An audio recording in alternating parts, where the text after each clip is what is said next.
Hi, people of the world watching internet videos that have to do with cars. Welcome to this. My 1974 RA21 Toyota Celica ST with a Toyota Tundra V8 lurking under the hood. If you'd like to get caught up on the last video where I did some restoration of original trim parts on this car, up above my head is actually a link to that video.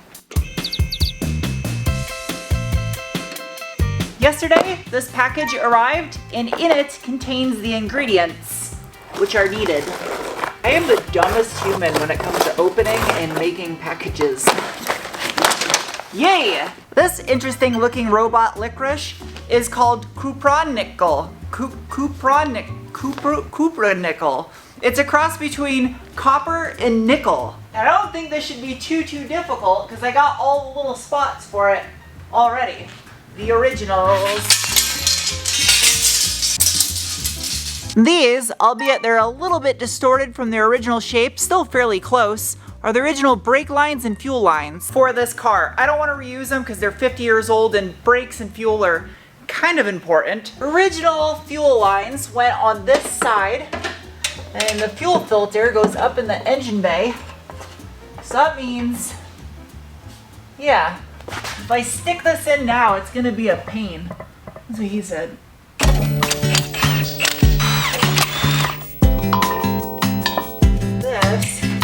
I don't think lines are going to clear through there. That's a no. Then I got the headers to contend with. Transmission's that wide, so I got plenty of room right here. Up above where you can't see, there are two hard lines that come out of the bottom of the fuel tank and they're facing forward, but my fuel pump is right here. I was trying to avoid doing this. I really didn't want to, but it'd be lazy of me not to. I don't want to ruin my brand new carpet, so I should probably peel this back. Because this car was built in 1974, such a small gas tank. The fuel tank is located in the trunk, which subsequently takes up half your space. This thing's got a lot of fuel in it. This is like half full.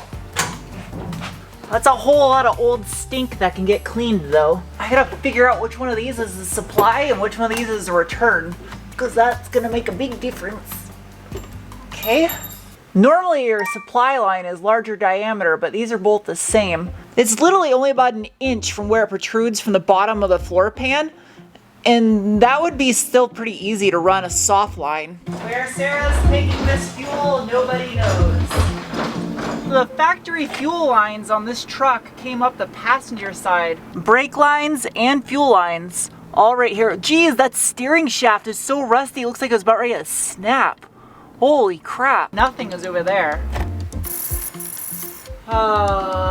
Means I have to route everything on this side. I don't know if I ordered enough to do both supply and return. It's 25 feet, should be. Little did I know I was overcomplicating things here, making a critical error I'd have to fix later. Put this back. Measure 63 times, cut once. Oh, you janky, stupid tape measure. 7.5 feet of line. I have 25 feet. Why does it seem like that roll is not... Okay, part of me wants to get crazy with a cheese whiz and do all kinds of crazy nice bends and have it follow contours, but that's not how this came from the factory.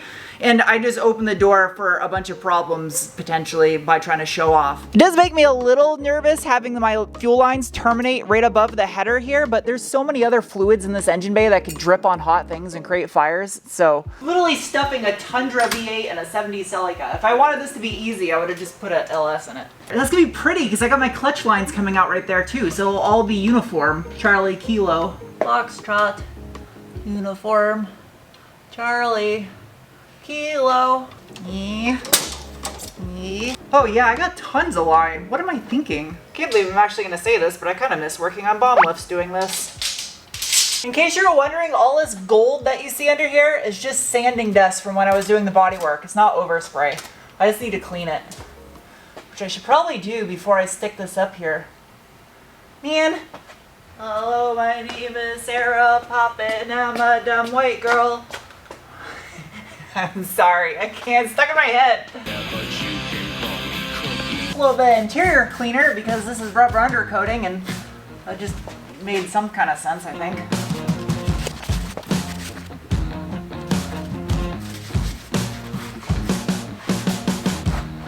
There. Stick this up in this vicinity. So on the inside of the parking brake cable. Transmission cross member. That's fine. About what I said, making things more difficult for myself. Still doing it. Go up.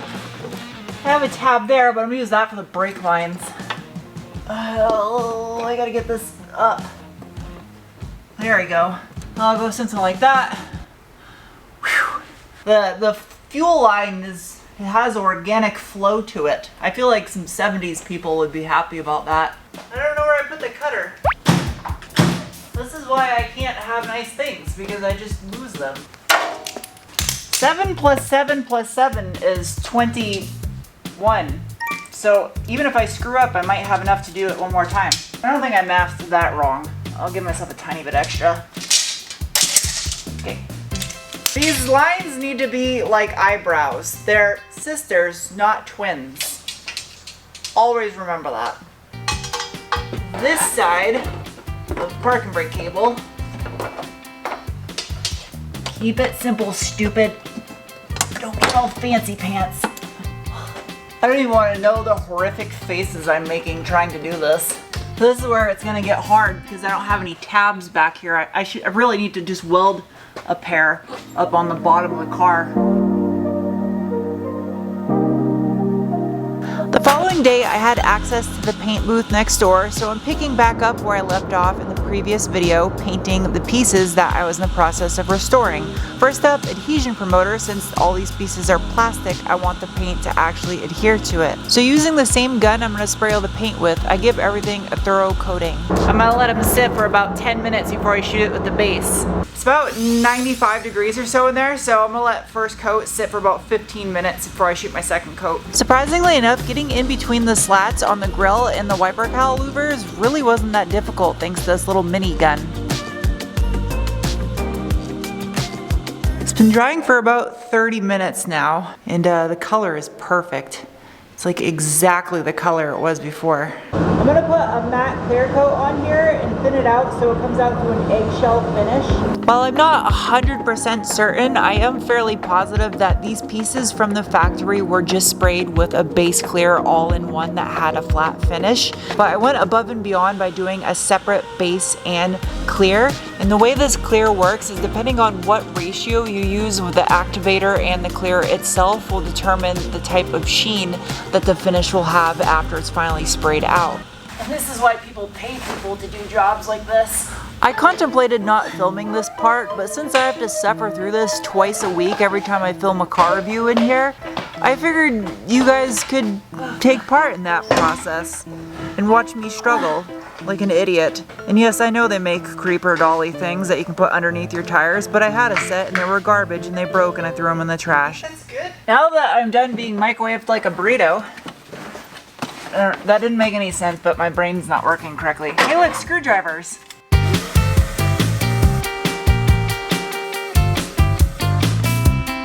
The odor of dust is quite pungent. You might be saying to yourself, this is pointless because no one's gonna see back here, but you're definitely gonna smell back here. Oh yeah, that's disgusting. No wonder it stunk.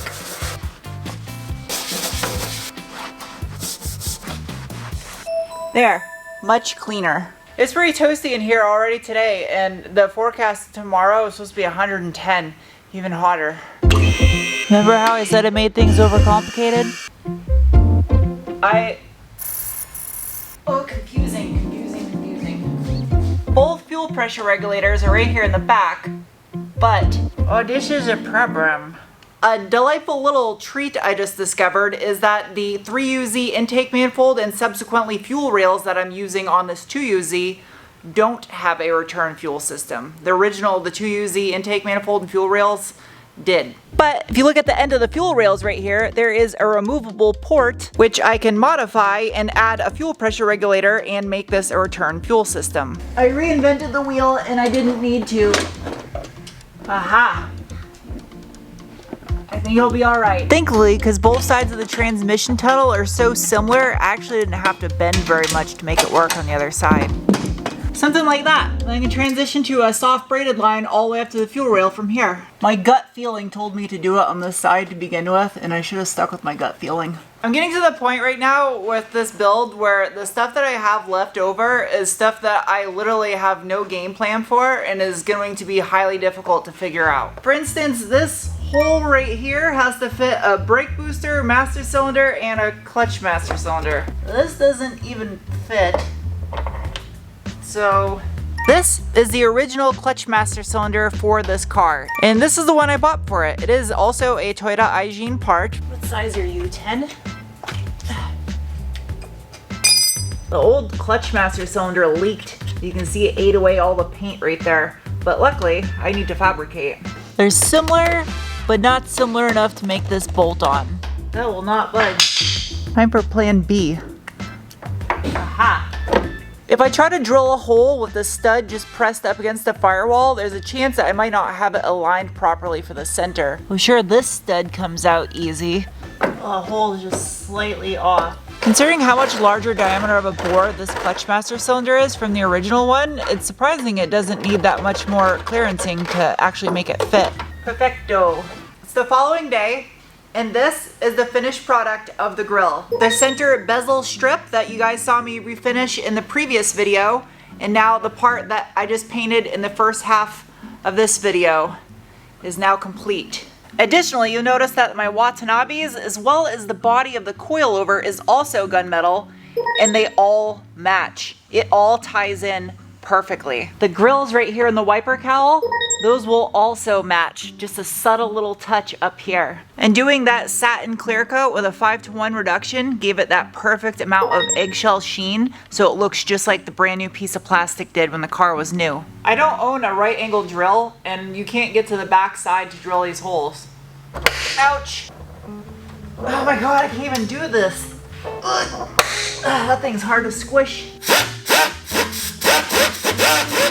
That drill bit's like rounded off. This is a cheap drill bit to start with. All my good ones are broken. I guess they weren't very good to begin with.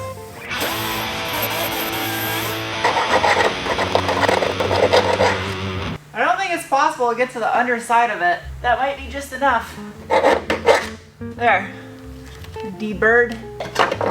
I couldn't have got it any better. That's mint. Success! Toyota Land Cruiser 3/4 inch master cylinder for the clutch. I just need to get one nut on it so that way I can make the lines. I don't need it to actually be functional yet. Where the hell is it? Oh, there it is. Alright. Ouch! I'm stuck. What the hell's on your head? Is that an eyebrow? Do you want eyebrows? This car originally had the clutch line on the passenger side of his best friend's ride. What follows now I can only explain as brain fatigue. Which, subsequently, it will be the same with the W58.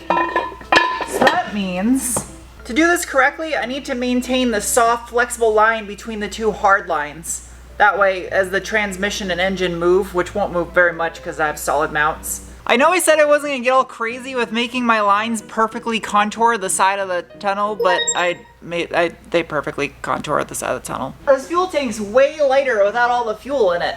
It probably only weighs like maybe 10 pounds, if that. The entire point of doing this was to figure out which is the supply and which, oh, it's got the little TEQ logo. Yes, I know that's Toyota in Japanese, but it looks like the letters TEQ. They're literally identical. They both go to the bottom of the tank. There's no little mesh filter on the bottom of either one of those. I'm not filming the inside of this tank because it needs to be cleaned better.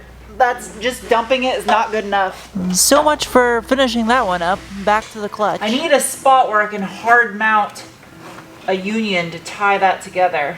I mean, that's literally almost all the way. How the fuck am I gonna do this? I have no idea how I'm gonna do this. This is a weird looking nipple cap. And this is the point where I'm gonna get 63 comments about the tool I should be using to do this, but I don't have one or else I would be.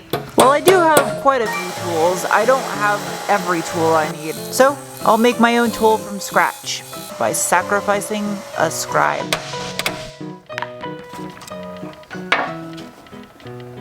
And it's out. Put a little bit of lube on there. Sweet. For those of you that are wondering why I swapped out the factory Celica master cylinder for the one off a Land Cruiser, the whole reason is because of this. I'm using a different style throwout bearing to adapt the W58 transmission to the 2UZ bell housing. And this is too big of a unit for the factory one to be able to cope with. That's why I needed the Land Cruiser one. I presume a crush washer. Now this is where stuff is gonna start getting very complicated. The adapter plate for this kit has all these holes already pre-drilled and threaded for the throwout bearing to affix to. And I ideally wanted to orient it somewhere up like that, but the problem is you can't because of all the bolts that attach it to the transmission. They protrude out and hit where your line would go. Because this is not meant to go together like this. This is a bell housing from a Tundra and a transmission for a Supra. Oh geez, it is thunder that I heard. That's a gnarly looking storm.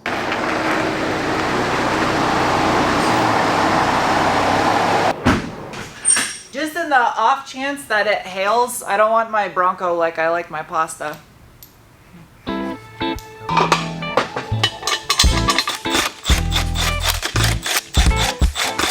This is gonna be tight tolerances. I have to cut a hole in the bottom and run the line straight through because that's just too harsh of a bend. I can't even get the throwout bearing on all the way. That's how you end up getting a hole in your line. You put an elbow right here, but the elbow still is probably gonna hit this flange. This video was exhausting to make. I feel like there wasn't a lot of progress made visually on camera, and that's because there was a ton of test fitting required for me to know what to order parts for. It is, after all, completely impossible for me to start this car without fuel, and our clutch is pretty handy also. I keep promising you guys every single one of these videos that I'm gonna do a live stream, and I haven't done one yet, so after this video, the next thing that comes out, I'm gonna do a live stream for you. It's been too long. I also need to do an oil change on this thing. It's due in a couple 100 miles. And so, yeah, thank you guys for watching, and I'll see you soon with another video. Bye.